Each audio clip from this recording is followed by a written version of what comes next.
We watched Kimi, and I don't know, I thought I'd like him more. Uh, Unironically, I think Steven Soderbergh is one of those directors that I think it would be. I think when he passes, he should donate his body to science because I would like to see if his brain is maybe different than everybody else's. Because you could do that to James Cameron or a bunch or Alfred Hitchcock or there's plenty of directors with like a banger filmography that there's just something there for everyone. And in Steven Soderbergh's case, there really is a little bit of something for everyone in his filmography. It is insane to think that this is the same guy who directed Ocean's 11 because what's going on here? And I'd be the first person to tell you that there's an element of this that it is COVID. The movie makes no bones about it. It's shot during COVID. It's produced around COVID. And even in the film, they reference it. People are masked up and stuff. And I think that's fine. I think it's kind of cool because we've seen plenty of films that came out of the COVID times, Sisu not least among them, that one worked out for the better. And in this case, they really lean into it. And oh, look, it was COVID. Do you remember all this stuff? Here we go. There's a lot of Purell here, which, that's fine. But unfortunately, I don't think the movie's doing enough anywhere else to really capitalize on what it's trying to be. It's a crisp 89 minutes, and it wants to be a psychological thriller or, that the Disturbia elements of anxiety that Fright Night has.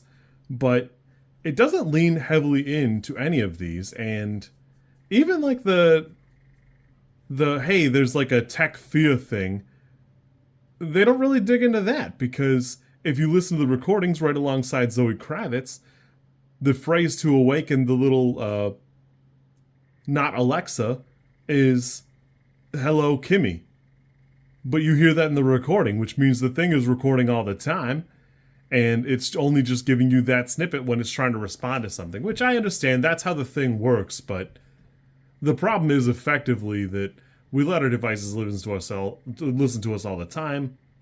And I do think it's odd that we never really, I don't know, nobody's ever like figured that out to like make it okay, set up any protections. We're just going to have, for the rest of our lives, our phones are just going to listen to us and present us with things we talked about for 5 seconds, hoping that we accidentally buy them or whatever.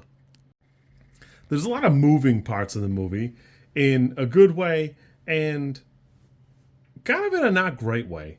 Zoe Kravitz having this dental emergency and her agoraphobia would be interesting, but it seems like they're handled in such a cockamamie way.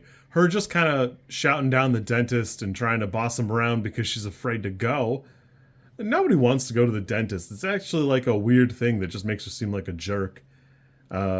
This past domestic violence hanging over her, looming over her, is interesting, but only in so much that like it kind of colors her opinion of authority figures.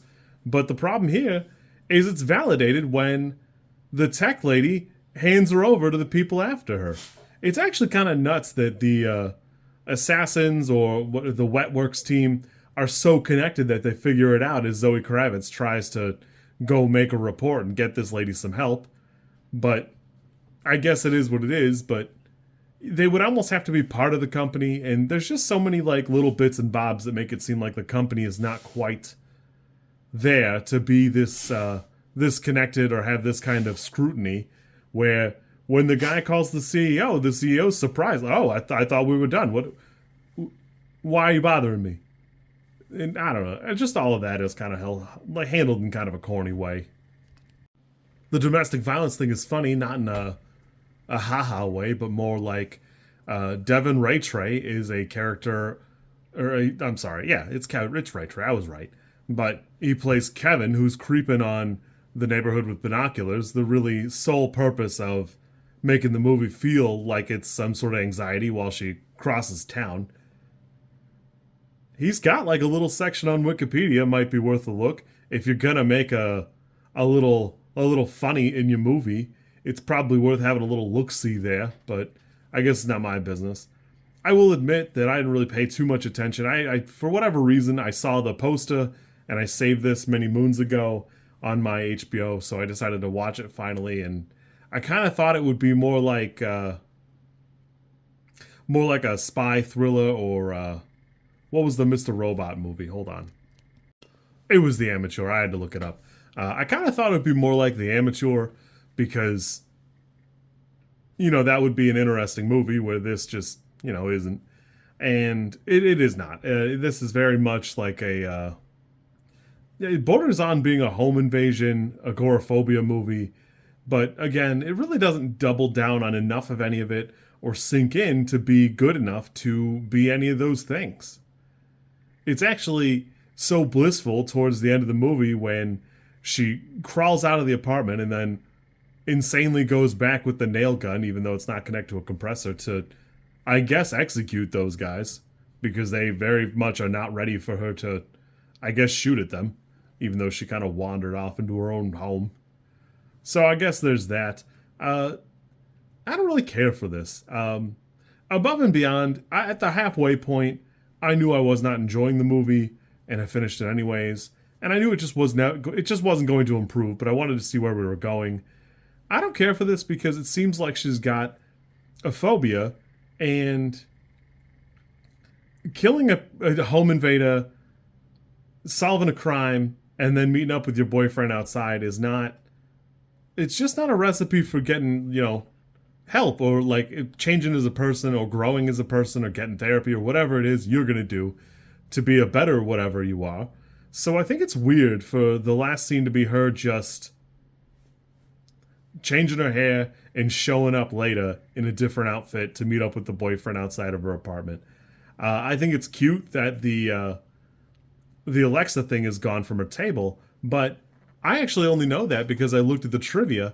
In the film, you don't see it from far enough away ever to have cared about that, so I actually barely noticed it. I actually would argue that it's a great argument to keep the thing in your house because it did eventually solve a murder. So, there's kind of a mixed message there if you care. Overall, I like Steven Soderbergh. I think this is shot okay. I understand it's a little limited because it was COVID, and it's trying to do something. It's just not trying to do any of the things it's doing well enough to be worth the time. Overall, this is like a 4 for me. I enjoyed it well enough, but it's kind of just barely holding together. I was hoping Zoe Kravitz would be a standout here and stick out something interesting for me as an actress, and for me it was just average. It's just generic slop. So, but then I did look at the list of HBO Max originals, and I don't remember any of them fondly. I don't recognize many of them, so it's not a great sign for that catalog. You kids be good. Yeah, we watched a movie. It was a film. Sneaking up for a kiss. Yeah, I know he doesn't wink. Shut up. If you like this content, I'm supposed to ask you to like, comment, and subscribe. I think I think like is here, and comment is probably down there, and subscribe over there somewhere too. I think. I don't know how many times this like snippet is gonna make it into a video. Everybody says you should do it this way, and I always thought it was just like an annoying thing other YouTubers did. And as you know, I am bad at editing, so if you like it, great, I'm happy for you. If you don't like it, I'm sorry.